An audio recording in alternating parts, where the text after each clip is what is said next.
Hello बच्चों। आज मैं आप लोगों को क्लास नाइन्थ की जो आपके पास मैथ्स की एनसीईआरटी की बुक है ना, उसमें हमने अपना chapter number 5 I am up and down round and round chapter start कर रखा है। तो आज की क्लास में हम लोग एक एक्सरसाइज करने वाले हैं, क्योंकि हमने लास्ट क्लास में उससे रिलेटेड थ्योरम कर ली थी। तो एक्सरसाइज 5.5 आज हम करेंगे। अगेन इसमें भी हमारे पास 3 ही क्वेश्चन है।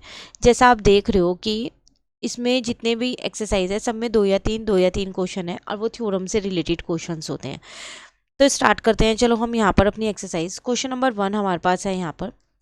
Can find the length of the chord of the circle where the radius is 7 centimetre and the perpendicular distance is 6 centimetre. आपको एक सर्कल की कॉर्ड की लेंथ बतानी है जिसमें आपको रेडियस और उसका परपेंडिकुलर डिस्टेंस दे रखा है सेंटर से। तो अगर मैं यहाँ पर ये फिगर एक बार ड्रॉ कर लूँ, एक्सरसाइज है मेरे पास यहाँ पर 5.5। आंसर नंबर 1 अगर मैं यहाँ पर लेती हूँ, अपनी फिगर मैंने यहाँ पर वो वाली ड्रॉ कर ली जो मुझे बोला था। एक सर्कल है जिसमें ए बी मेरे पास एक यहाँ पर क्या हो जाएगी, कॉर्ड हो जाएगी। इसकी लेंथ मुझे फाइंड करनी है। यहाँ पर मैंने इसे सेंटर ओ मान लिया, ठीक है। नाउ ये दोनों मेरी रेडियस है ए ओ और ओ बी, सेंटर सर्कल की।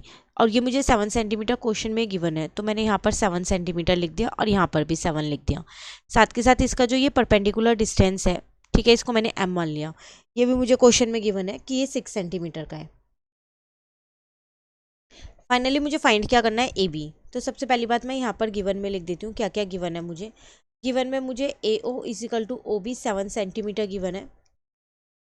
रीजन मैंने यहाँ लिख दिया, रेडियाई ऑफ द सर्कल है ये, क्योंकि तो radii of the circle. Next मैंने यहाँ लिख दिया कि मुझे ओ एम गिवन है कितना, 6 सेंटीमीटर। अब जो यहाँ पर लिखा हुआ है, क्या लिखा हुआ है, परपेंडिकुलर डिस्टेंस, तो वही चीज़ आप यहाँ लिख देना।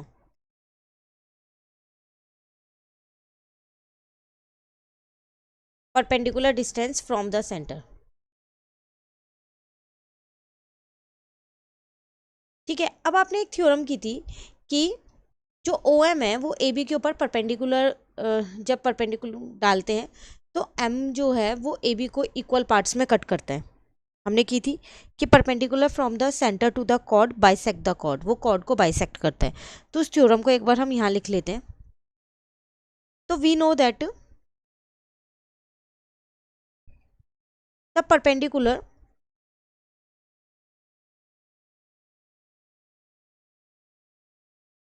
फ्रॉम द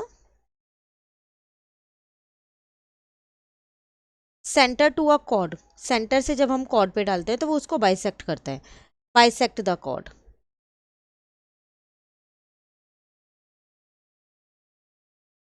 ठीक है। जब वो उसे बाइसेक्ट कर रहा है तो इसका मतलब जो ए एम है वो एम बी के बराबर है, और ये दोनों के हाफ ऑफ ए बी हो जाएंगे।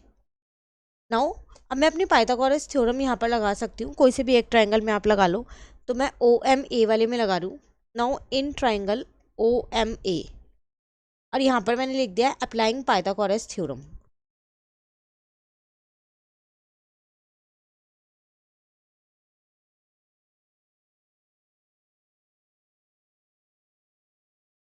तो इसमें अगर मैं देखूँ तो मेरा हाइपोटेन्यूज जो है वो ओ ए है, perpendicular O M base A M हो जाएगा। तो मैंने यहाँ पर लिख दिया O A square is equals to में ओ एम स्क्वायर प्लस में A M square. A M मुझे नहीं पता, ओ ए मेरी रेडियस थी तो वो 7 का स्क्वायर, ये डिस्टेंस था 6 का स्क्वायर है, मुझे क्वेश्चन में ही गिवन था। तो 7 7 जब 49 हो गया, 6 6 जब 36 प्लस में ए एम स्क्वायर आ गया। A M square is equals to में आ गया 49 माइनस का 36। तो ए एम स्क्वायर कितना आ गया, 9 में से 6 गया 3, और यहाँ पर आ गया 13, जिसमें से मैं ए एम की वैल्यू निकाल सकती हूँ। अब कितना आ जाएगा, √13। मुझे यहाँ पर फाइंड क्या करना था क्वेश्चन के अंदर, A B length of the chord. यहाँ पर लिख लेना कि फाइंड क्या करना है, फाइंड में आपको ए बी करना है। तो ए बी इसका ट्वाइस हो जाएगा, है ना। तो A B is equals to में क्या है आपके पास, 2 मल्टीप्लाई में ए एम है। ए एम आपने कितना निकाला है, √13। तो ये आ गई आपके पास ए बी की length, length of the chord निकल के आ गई 2√13। Clear first question. चलिए सेकंड क्वेश्चन में कह रहे हैं explain why the following statement is true. एक स्टेटमेंट दे रखी है, आपको बताना है कि ये क्यों ट्रू है। If the perpendicular distance of a cord from the centre is D, अब यहाँ परपेंडिकुलर डिस्टेंस जो है कॉर्ड का सेंटर से डी दे रखा है, जो कि यहाँ 6 दे रखा था क्वेश्चन नंबर 1 में। ठीक है, and the radius is R, radius भी इन्होंने आर दे दी, क्वेश्चन नंबर 1 में 7 दे रखी थी। Then the chord length is this, chord की जो लेंथ होती है वो ये होगी। तो आपको अप्लाई तो वही करना है पाइथागोरस थ्योरम में, लेकिन वहाँ पर बस चेंज किया गया इस क्वेश्चन में। यहाँ पर रेडियस 7 और परपेंडिकुलर डिस्टेंस 6 दिया था, और क्वेश्चन नंबर 2 में क्या किया उन्होंने, मतलब नंबर फॉर्म में ना देके लेटर्स दे दिए, डी और आर। लगानी हमें पाइथागोरस थ्योरम ही है। ठीक है, तो चलो यहाँ पर करते हैं इसको। तो सेम वही, अगर मैं अब यहाँ पर दोबारा से एक बार वही फिगर बना लूँ जो मैंने अपने क्वेश्चन नंबर 1 में बनाई थी, जिसमें ये मेरे पास यहाँ पर ए बी जो है वो लेंथ ऑफ द कॉर्ड हो जाएगी, ये मेरे पास सेंटर हो जाएगा ओ, ये मेरे पास रेडियस हो गई, ये मेरे पास रेडियस। तो ये आर गिवन है, ये आर गिवन है, सेंटर से इसका परपेंडिकुलर जो डिस्टेंस है वो डी गिवन है। ठीक है, फाइंड मुझे यहाँ पर क्या करना है, फाइंड नहीं करना है, यहाँ प्रूव करना है। तो आप यहाँ पर प्रूव लिखेंगे। ठीक है, आपको क्या प्रूव करना है कि जो ए बी है वो किसके बराबर है, लेंथ ऑफ द कॉर्ड जो है वो किसके बराबर है, 2√r² माइनस डी स्क्वायर के। ठीक है, क्वेश्चन में गिवन क्या क्या आपको वो यहाँ पर लिख लो। आपको ओ ए और ओ बी गिवन है, कितना है, आर है वो, क्योंकि ये रेडियस ऑफ द सर्कल है। उसके बाद मैंने इसको एम ले लिया। ओ एम मुझे कितना गिवन है, डी गिवन है, इतना मुझे क्वेश्चन में गिवन है। ये दोबारा मुझे पता है कि जो ये परपेंडिकुलर डाला है तो ये बाइसेक्ट करेगा, तो यहाँ लिख देते हैं पहले वही थ्योरम अपनी। Perpendicular drawn from the centre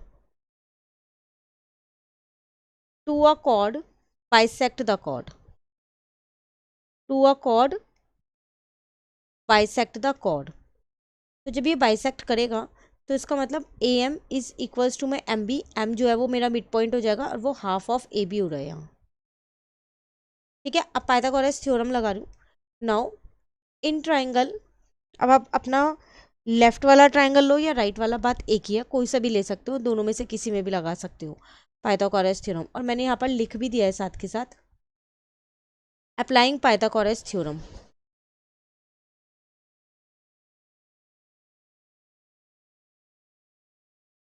ठीक है, तो O A square is equal to O M square plus A M square होगा। O A square is equal to O M square plus का ए एम स्क्वायर होगा। ये मेरी radius थी तो ये आर का स्क्वायर हो गया, ये मेरे को डी का स्क्वायर है, ए एम स्क्वायर, क्योंकि ए एम नहीं पता उसको एज इट इज रहने दिया।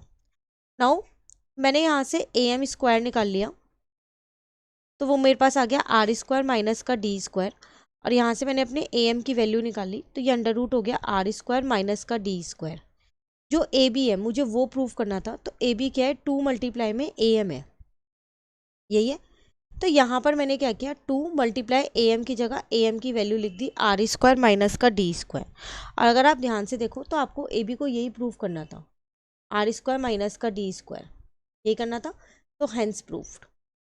तो सेम ही क्वेश्चन नंबर 1 की तरह था, बस 1 में आपको क्या किया, 7 और 6 जो है वो नंबर फॉर्म में उनका डिस्टेंस और ये बता दिया कि रेडियस कितने सेंटीमीटर की है। लेकिन क्वेश्चन नंबर 2 में वो आर और डी की फॉर्म में दिया। यहाँ से मुझे एक चीज़ और पता चल गई, वो क्या, कि जो कॉर्ड की लेंथ होती है वो हमारे पास ये होती है इन जर्नल। ठीक है, अगर उस पर सेंटर से परपेंडिकुलर डलता है तो अब आप आर और डी की वैल्यू पुट करके कोई से भी क्वेश्चन का आंसर निकाल सकते हो। अगर आप इस वाले का भी निकालोगे तो वही सेम आंसर आएगा जो हमने पाइथागोरस थ्योरम की हेल्प से क्वेश्चन नंबर 1 में निकाला था। ठीक है, चलिए एक और क्वेश्चन है उसे भी करते हैं। इसमें आपसे क्या कह रहा है, in a circle if the distance of a chord A B from the centre is twice the distance of another chord C D from the centre, then we can conclude that CD is equal to 2AB. Give reason for your answer. आपसे कह रहा है एक circle है, अगर हम उस circle में, हमारे पास 2 कॉर्ड है, मतलब एक कॉर्ड यहाँ है और एक कॉर्ड मान लेते हैं यहाँ पर है, कहीं पर भी हो सकते हैं ये 2 कॉर्ड। तो कह रहा है जो ये डिस्टेंस है ए बी का सेंटर से, ये ट्वाइस है एज कंपेरिजन टू किसके, इस वाले डिस्टेंस के, सी डी के डिस्टेंस से। मतलब अगर ये डी है तो ये 2D है, ऐसे वो आपसे कह रहे हैं। तो इसका मतलब मैं ये कह सकती हूँ कि जो यहाँ पर ए बी है और यहाँ पर सी डी है, ये डिस्टेंस की हमसे बात कर रहे हैं, बट उसने हमसे आगे क्या लिख दिया देन वी कैन कंक्लूड, हम ये कंक्लूड कर सकते हैं कि जो ए बी की लेंथ होगी वो भी ट्वाइस होगी सी डी की लेंथ से, मतलब C D is equal to 2AB होगा, जो सी डी की लेंथ है वो ट्वाइस होगी ए बी की लेंथ से। मतलब उसने हमारे को क्वेश्चन में सिर्फ डिस्टेंस के बारे में बोला कि अगर ए बी का डिस्टेंस जो है वो सेंटर से जितना भी है वो ट्वाइस है एज कंपैरिजन टू जो सी डी का डिस्टेंस है उससे। तो अगर सी डी का डिस्टेंस डी है तो ए बी का 2D हो जाएगा। ठीक है, ये तो सेंटर के डिस्टेंस की बात हो गई। अब उसके आगे उसने बोला क्या इससे हम ये कंक्लूजन निकाल सकते हैं कि जो मेरे सी डी की लेंथ होगी, कॉर्ड की जो लेंथ होगी वो ट्वाइस ऑफ ए बी होगी। तो आप एकदम डायरेक्टली इससे ये कंक्लूजन तो नहीं निकाल सकते ना, है ना। तो हम इसको सीधा सीधा पहले यही लिखेंगे,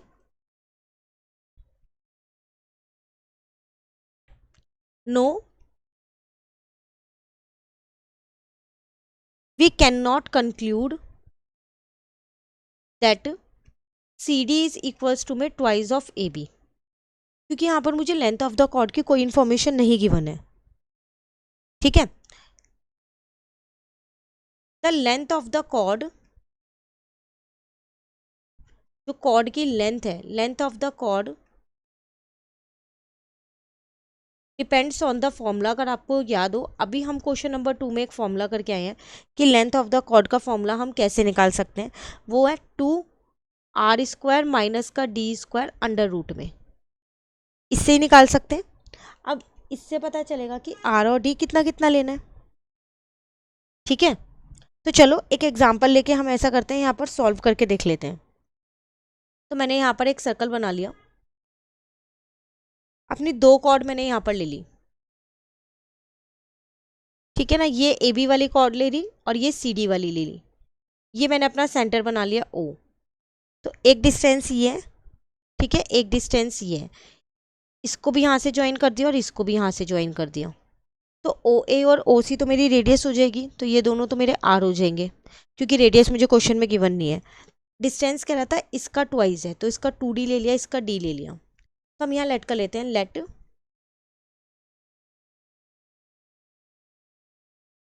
distance from the,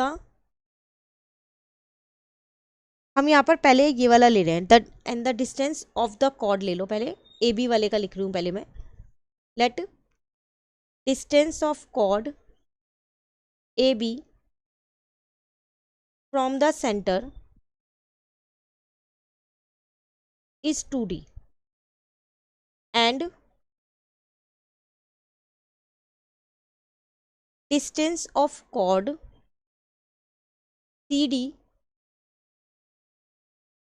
from the center is D। ठीक है, अब ए बी की लेंथ निकालने के लिए भी यही फॉर्मूला यूज़ करूँगी और सी डी की भी। तो चलो निकालते हैं। अगर मैं ए बी की लेंथ यहाँ निकालती हूँ तो मेरे पास फॉर्मूला है 2 ब्रैकेट में r² माइनस का d², पर d² की जगह आप 2D लिखूंगी क्योंकि उसका जो डिस्टेंस है वो 2D है, तो 2D² हो गया। ठीक है ना, तो ये कितना हो जाएगा 2 अगेन ब्रैकेट r² माइनस का 4D² हो जाएगा, यही होगा। अब उसी तरीके से अगर मैं सी डी की निकालती हूँ तो 2 ब्रैकेट में r² माइनस का d² अंडर रूट में, ये तो यही रहेगा, इसमें तो चेंज होगा नहीं क्योंकि d की जगह यहाँ पर मैंने d ही ले रखा है। तो इसका मतलब ए बी की जो लेंथ आ रही है वो ये आ रही है और सी डी की जो लेंथ आ रही है वो ये आ रही है। क्या आप यहाँ से ये कह सकते हो कि जो सी डी है वो 2 मल्टीप्लाई ए बी है? नहीं, तो C D is not equal to 2 multiply A B. Hence